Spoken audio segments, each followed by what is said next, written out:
अगर आप असली हॉरर का खौफनाक अनुभव लेना चाहते हैं, तो अपनी आंखें बंद कर लें और स्टोरी का आनंद लें। हर सरसराहट, हर फुसफुसाहट और हर परछाई को महसूस करें। तो चलिए स्टार्ट करते हैं।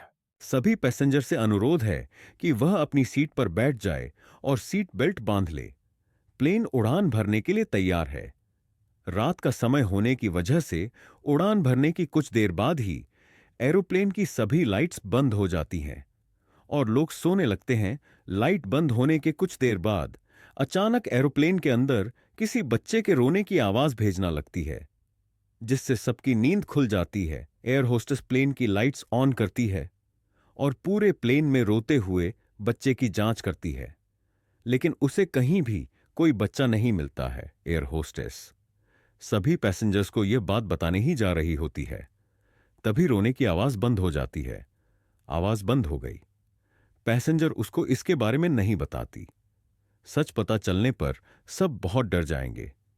यही अच्छा होगा कि मैं सुविधा के लिए माफी मांगकर सभी को दोबारा सोने के लिए बोल देता हूं। एयर होस्टेस वही करती है जो उसने सोचा होता है और सभी पैसेंजर्स दोबारा सो जाते हैं। इस बार लाइट्स ऑफ होने के कुछ देर बाद बच्चों के साथ किसी औरत के हंसने की आवाज आनी शुरू हो जाती है, जिससे एयर होस्टेस डर जाती है और तुरंत एरोप्लेन की लाइट ऑन कर देती है। ये सब क्या हो रहा है? क्या शांति से सो भी नहीं सकते? I am really very sorry. मैं अभी देखती हूँ। पैसेंजर को शांत कराकर एयर होस्टेस वापस अपनी जगह पर चली जाती है और डरते हुए अपने मन में सोचती है, जब एरोप्लेन में कोई बच्चा है ही नहीं, तो फिर अपने बच्चों के साथ ही औरत की आवाज़ कहाँ से आ रही है? भगवान सफ़र अच्छे से कट जाए, कोई दिक्कत ना हो। एयर होस्टेस ये सब सो ही रही होती है कि तभी आवाज़ बंद हो जाती है, जिसके बाद एयर होस्टेस करते हुए प्लेन की लाइट्स ऑफ कर देती है। कुछ देर तक कोई आवाज सुनाई ना देने पर और एरोप्लेन में शांति का माहौल देखकर एयर होस्टेस भी सुकून से अपनी जगह पर बैठ जाती है। पर उसके बैठते ही वहां एक और अजीब घटना घटती है। उसे हवा में उड़ते किसी बच्चे की परछाई नजर आती है। इस बार आवाज के साथ भूत को एरोप्लेन में उड़ते हुए देखकर सभी एकदम हैरान रह जाते हैं और बहुत डर भी जाते हैं। लोगों को डरा हुआ देखकर एयर होस्टेस सुरक्षा को ध्यान में रखते हुए अनाउंसमेंट करती है, कृपया आप सभी अपनी जगह से ना हिले और अपनी अपनी सीट बेल्ट बांध लें। डर की वजह से एरोप्लेन में भगदड़ मचने से हम सबकी जान को खतरा बन सकता है।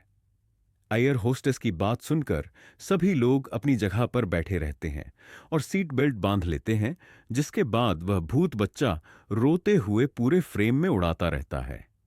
जिसे अनदेखा करने के लिए कोई अपनी आंखें बंद कर लेता है, तो कोई मन ही मन मंत्रों का जाप करने लगता है। भूतनी का वहां पर देखकर एरोप्लेन में बैठे एक बुजुर्ग आदमी को दिल का दौरा पड़ जाता है और उसकी मृत्यु हो जाती है।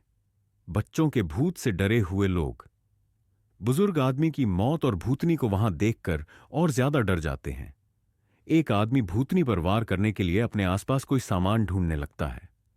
बहुत ढूंढने पर उसे आदमी को अपने बैग में एक नेल कटर मिलता है, जिसे अपना हथियार समझकर वह नेल कटर का पैना हिस्सा भूतनी की तरफ करता है और अपनी सीट बेल्ट खोलकर उसे पर हमला करने के लिए तेजी से आगे बढ़ता है। जैसे ही वह आदमी एयर होस्टेस पर गिरता है, तो उसके हाथ में पड़े हुए नेल कटर का पहला हिस्सा एयर होस्टेस के गले में घुस गया और उसकी मौत हो जाती है। यह सब होता हुआ देख सभी पैसेंजर्स बहुत ज्यादा डर जाते हैं, लेकिन अब भूतनी अपने ऊपर हमला होता देख गुस्से में आ जाती है और फिर उस एरोप्लेन से बाहर फेंक देती है और प्लेन की खिड़की टूट जाती है और प्लेन का संतुलन बिगड़ जाता है। प्लेन के अंदर यह सब शोर सुनकर एरोप्लेन का एक पायलट अपने केबिन से निकलकर बाहर आता है और प्लेन की हालत देखकर एकदम हक्का बक्का रह जाता है। पायलट की आवाज सुनकर भूतनी की नजर उस पर पड़ती है। पायलट की आवाज सुनकर भूतनी गुस्सा हो जाती है। पायलट भूतनी को देखकर बोलता है, तुम अभी तक यहां हो, मुझे लगा मैंने तुम्हें खो दिया और दोबारा कभी नहीं मिल पाऊंगा, पर तुम्हें यहां देखकर मुझे बहुत अच्छा लगा। भूतनी पायलट को बोलती हैं, पहले मुझे और मेरे बच्चे को मार दिया, तुमने हमें नहीं बचाया। आप प्यार का दिखावा कर रहे हो, मैं किसी को नहीं मारा। तुम बेहोश हो गई थी, इसीलिए तुम्हें सच्चाई का पता नहीं है। एक बार मेरी बात सुन लो। जाती है और उसकी बात सुनने के लिए तैयार हो जाती है, जिसके बाद पायलट भूतनी को पूरी कहानी बताने लगता है। उस दिन जब हम लोग एरोप्लेन में सफर कर रहे थे और आतंकवादियों ने प्लेन को हाईजैक कर लिया था और वह लोगों को डराने व मारने लगे थे, तुम तो यह सब देखकर डर की वजह से बेहोश हो गई थी। लेकिन उसके बाद बहुत कुछ ऐसा हुआ जो तुम्हें पता ही नहीं है। क्या हुआ? उन आतंकवादियों के आतंक की वजह से लोग बहुत डर गए थे और उनसे बच्चों की जान बचाने के लिए बहुत मिन्नतें करने लगे थे। लेकिन उन आतंकवादियों ने किसी की एक न सुनी और लोगों को मारना शुरू कर दिया। और फिर आतंकवादियों ने लोगों को प्लेन से नीचे देखना शुरू कर दिया, जिस वजह से एरोप्लेन में बहुत डर बच गई और एरोप्लेन का संतुलन खराब हो गया। मैं उसे समय तुम्हारे साथ उसे प्लेन में सफर कर रहा था, पर यह सब होते हुए देखकर मैं अपने अंदर के पायलट को रोक नहीं पाया और प्लेन क्रैश होने से बचने के लिए मैं तुम्हें वहीं सबसे आखिरी की सीट पर लेटाकर पायलट केबिन में चला गया। फिर चुड़ैल पायलट को बोलती है, अगर तुमने मेरे और मेरे बच्चे को नहीं मारा होता तो काश आज तुम्हारी तरह हम भी जिंदा होते। पायलट का चुड़ैल को बोलता है, ऐसा कुछ नहीं है, मैं तो सब लोगों की जान बचाना चाहता था। मेरे केबिन में जाने के बाद उनमें से एक आतंकवादी ठीक मेरे पीछे पीछे वहां पहुंच गया। उसने बिना कुछ सोच और समझे दूसरे पायलट और मुझे गोली मार दी।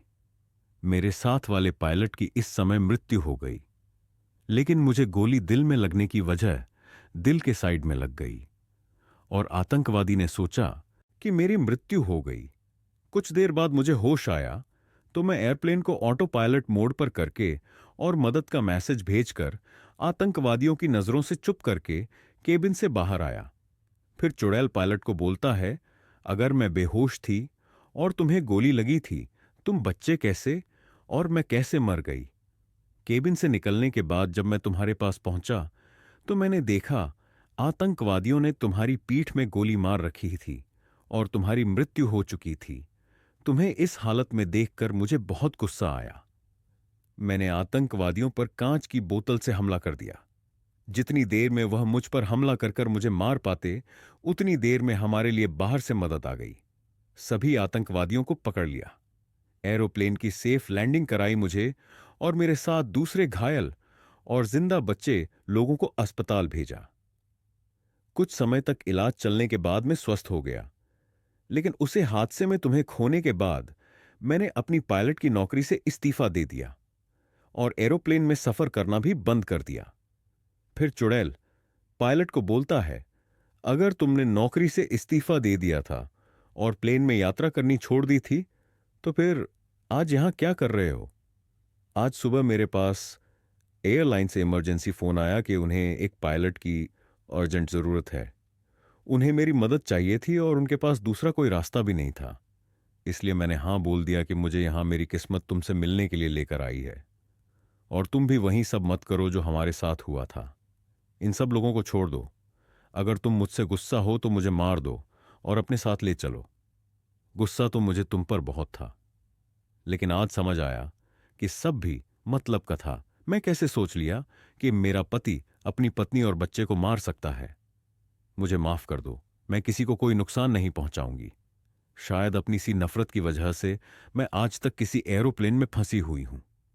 भूतनी की बात सुनकर पायलट बच्चों के भूत की तरफ देखा है और बाबू को जाता है, जिसके बाद वह रोते हुए अपनी पत्नी और बच्चे की मुक्ति के लिए प्रार्थना करने लगता है, जिसके साथ साथ एरोप्लेन के सभी पैसेंजर्स भी उनकी मुक्ति के लिए प्रार्थना करने लगते हैं।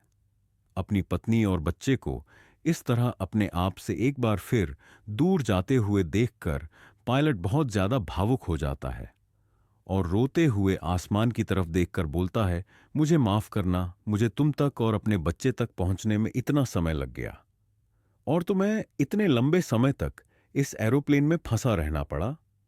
आज मैं तुमसे वादा करता हूं कि मैं अपने एयरप्लेन की नौकरी और एरोप्लेन से कभी दूरी नहीं बनाऊंगा। जब तक मैं एरोप्लेन की नौकरी पर रहूंगा तो उसमें मैं किसी भी व्यक्ति की मृत्यु नहीं होने दूंगा।